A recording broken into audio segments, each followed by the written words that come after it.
देखिए, मैंने एक संवैधानिक बात कही और अभी एक और चर्चा से आया, वहां पे एक डिप्लोमेट बैठे थे, उन्होंने भी यही बात कही जो बात मैं कह रहा हूं। हमारा संविधान कहता है, ये एंट्री 10 है, foreign affairs all matters which bring the union into relation with any foreign country. ये केंद्र का सब्जेक्ट, जब तक कि संविधान बदला ना जाए। और मान लीजिए, चलिए एक बार के लिए आपके प्रवक्ता की बात मानते हैं कि मुख्यमंत्री को एक चिंता है, तो चिंता व्यक्त करने के लिए पत्र प्रधानमंत्री जी को तो लिखा जा सकता है ना, जिसको गोपनीय भी रखा जा सकता है। लेकिन भूलिए मत, ये वो अरविंद केजरीवाल है कि प्रधानमंत्री की बैठक मुख्यमंत्रियों के साथ चल रही है और उसका लाइव टेलीकास्ट कर देते हैं, केवल अपनी इमेज सुधारने के लिए, क्योंकि आज इमेज पे बहुत ज्यादा बात की जा रही है। दूसरी बात, मुझे ऐसा लगा कि जैसे आपके प्रवक्ता भारत के ही नहीं है, वो कह रहे भारत राष्ट्रवादी है, तो फिर आपने क्यों आपत्ति दर्ज नहीं करी? इनको शायद ये ज्ञान नहीं है कि केंद्र की सरकार ने बड़ी मजबूती से United Nation World Health Organization में ये बात रखी कि ये जो नया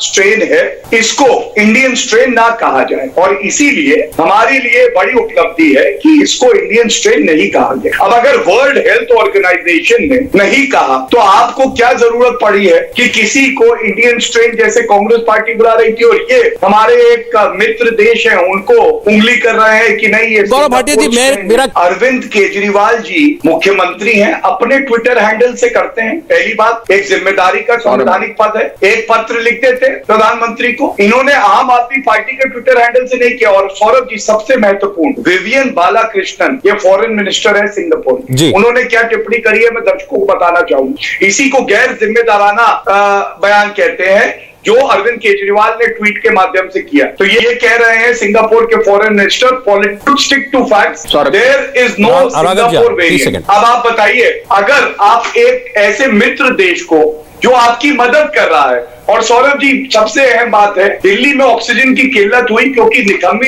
इनकी सरकार अस्पतालों तक नहीं दे पा रही थी, और उसके बाद सिंगापुर से क्रायोजेनिक टैंक्स आए, उन्होंने अपने विमानों से ऑक्सीजन भेजा। आप बताइए, ऐसे मित्र को अगर आप गलत बयानी करेंगे और शत्रु बनाएंगे, जो आपका क्षेत्र अधिकार नहीं है, तो ये कैसे उचित है?